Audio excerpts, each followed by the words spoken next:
So, hello guys, mag-continuous tayo, dahil na last time, medyo hindi maganda yung pagbasa ko ng Bible dahil nga i-brown out dito sa amin, medyo madilim, medyo utol-utol yung mga sinasabi ko, tapos maglulubat pa, pero hindi yun nakasagabal sa akin para gumawa ako ng mga hakbang upang may pagpatuloy ko yung aking kagustuhan na bahagi ayon sa aking kaalaman sa pagbasa sa Bible. So, kung mayroon kayong mga Bible o mayroon kayong mga panahon, tuunan nyo ng pansin yung 1:16, verse 16 to 24. For now, dito muna ako magsimula sa verse 20. Sinabi ko sa inyo, tatangis kayo at magdadalamhati, ngunit magagalak ang sanlibutan, magtitigib kayo ng kalungkutan, subalit ito'y magiging kagalakan kapag nagdaramdam na ang isang babaeng manganganak. Siya'y nanahapis sapagkat dumarating na ang oras ng kanyang paghihirap. Ngunit pag makapanganak, hindi na niya maalaala ang hirap. Siya'y nagagalak dahil sa ipinanganak na sa sanlibutan ang isang sanggol. So, di ba guys na kung hindi mo maunawaan, maguguluhan ka sa pagbasa mo nito. Na napakagulo, di ba? Ngunit dito nakapasok ang mga pag-uunawa sa 1:16. Ulitin ko verse 16 hanggang sa 24. Dito nagpapahiwatig ang meet natin kay Jesus Christ in the first, yun laging sinasabi niya na makasama niyo ako sa sandali na lang at hindi na naman siya makasama. Diyan nagsasabi na ang nangyayari noon, nakasama siya, di ba? Nagiging tao siya, namatay siya sa cross. And then napakita siya muli, And then, inulit niya pa dyan sa verse na yan. Sa 1:16, verse 16 hanggang sa 24, inulit niya muli yung kanyang mga sinasabi na kaunting panahon na lang. At hindi nyo na ako makikita. At kunting panahon rin, makikita na naman natin siya. So, doon sa pangalawang sinabi niya, inihambing niya tayo sa nanganganak na babae. So, di ba guys, sa totoong buhay natin is talagang napakasakit, mahirap manganak, di ba? Ngunit sinabi niya rin na after manganak, may isilang na yung bagong sanggol at makalimutan mo na yung hirap. Dahil sa pangalawang sinabi niya na yon, so, doon sa una, di ba, nabanggit niya doon na dahil nandoon na siya sa ama, no? Kaya, hindi na siya makasama muli. Sa pangalawang pangbanggit niya na siya ay makasama muli at hindi na naman siya makasama dahil nga ay, di ba, naging spirit na siya. So, spirit na siya and then, buhay tayo na tao. So, nakakasama na naman natin siya. So, inihambing tayo na tao sa nanganganak dahil ang mga kasakit nandiyan na yung mga kasakit mararamdaman na natin. So, yun na yung sign na babalik siya muli. Yun na yung sign na magiging bago ang mundo. Kasi inihambing niya tayo sa babaeng nanganganak na after na manganganak, ang kaligayahan na umaapaw na walang makaagaw. Yun na ho, yun, wala na hong makaagaw. Wala na hong makaagaw. No? Kasi nagbago na ang mundo. Nagbago na ang mundo. Ang kaligayahan sa mga tao ng kanya pinili at sa mga tao na kalugod-lugod sa kanya, wala nang humpay na kaligayahan. Yun na ho, yun yung pangako ng ating mahal na Diyos. Pagpatuloy natin. So, ipagpatuloy natin guys. So, dito, nakalagay dito sa verse 22, ngunit ipagpatuloy natin muna dito sa pagpanganganak. Kung may mga Bible kayo, so baybayan nyo yun. Hindi na niya maalaala ang hirap. Siya ay nagagalak dahil sa ipinanganak na sa sanlibutan ay isang sanggol. Ganon din naman kayo. Malulumbay kayo ngayon, ngunit muli akong makikipagkita sa inyo at mag-uumapaw sa puso ninyo ang kagalakang hindi maagaw ninyo man. So, napakaliwanag, di ba guys? Ganon din tayo. Talagang, sa ngayon ng panahon natin, ngayon din, maghihirap tayo. Talagang hirap na gayang nanganganak ka na nanay, ano? Napakahirap yun, napakasakit, ano?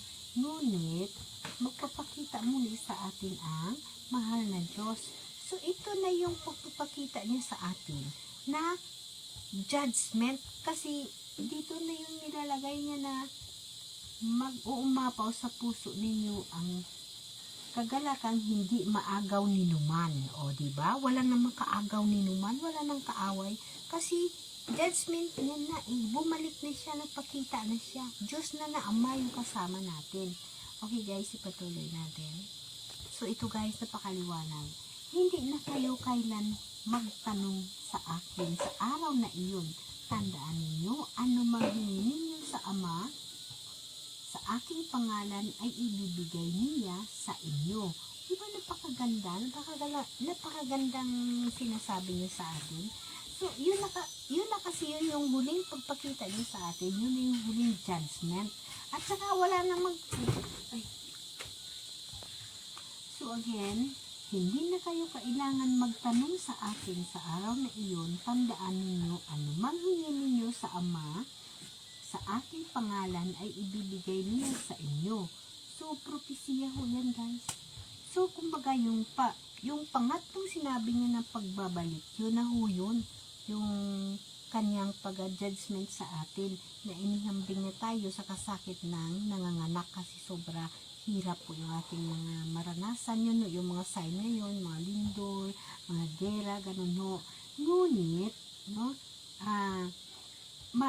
tandaan natin,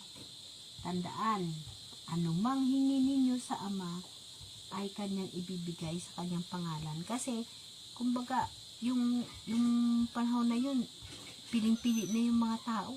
Talagang wala nang hirap, wala nang dusa, umapaw na nakaligayahan. At ito pa guys, matanong kayo kung paano ninyo makamit yung umaapaw na kaligayahan, no? At saka hindi na natin kailangan magtanong pa kasi nga Diyos na Ama na yun, lahat na ibibigay niya na sa atin. Kumbaga piling-pili na yung tao sa panahon na yun, ano? Pag Diyos na Ama na yung magiging kasama natin, wala nang tanong-tanong pa kasi nandyan na lahat, ano?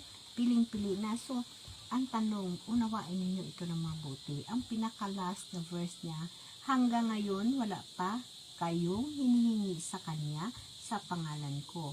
Humihingi kayo at kayo'y tatanggap upang malubos ang iyong kagalakan. So dito guys, unawain ninyo na mabuti ang pinaka-last na verse, no? Na dito, nagsasaad na sa mga lahat na ibinigay niya sa atin na mula sa 16 hanggang sa 23, nakikita natin ang mangyayari. Pinapakita niya na sa atin, sinasabi niya na sa atin yung mangyayari at yung dapat mangyayari. Ngayon, anong dapat natin gagawin? Isinulat niya doon sa pinakadulo. Humingi ka, no? Humingi ka, no? Ibibigyan ka. Hindi ka pa nakahingi ng kahit ano na sa pangalan niya upang lubusan kang lumigaya. So, ang gagawin mo guys, in the last verse na yon, doon ho nakalagay na kung tayo'y may kasalanan, wala naman tao walang kasalanan, lahat ng tao na may kasalanan, ano? Kung mayroon kang kasalanan, kung mayroon kang dapat baguhin sa buhay mo upang magiging malinis ka at kaaya-aya kang tumanggap ng kaligayahan na umaapaw mula sa Diyos at wala nang mag-aagaw. Yung pinakahuling verse, doon ka humingi sa Kanya. Humingi ka ng tawad, humingi ka ng gabay, humingi ka ng gabay ng Espiritu Santo kung anong dapat mong gagawin upang malinis mo ang iyong buong pagkatao, ang iyong kaluluwa na humarap sa Diyos upang, tatandaan nyo, mapili ka bilang isang tupa sa kanan ka ilagay. At bilang makatanggap ka ng isang nag-uumapaw na kaligayahan na wala na makaagaw. Ha? Yung buhay na walang hanggan. Inilagay niya dyan sa last verse niya eh. Ha? Nilagay niya dyan sa last verse niya eh. Yun ay hingiin mo sa Kanya. Sa pangalan niya. Humihi ka ng tawad. I-revise mo yung sarili mo na yun na yun, yung the last na yun, sa kanya mo na ibigay. Kumbaga, harapin mo na siya. Ang pangatlong pagbalik niya, harapin mo na siya kasi judgment na yan. So, binigyan niya pa dyan ng pagkakataon sa pinakahuling verse niya, no? Nakalagay ang liwanag ng sinabi niya. Hanggang ngayon, wala ka pa yung hinihingi sa kanya sa pangalan ko.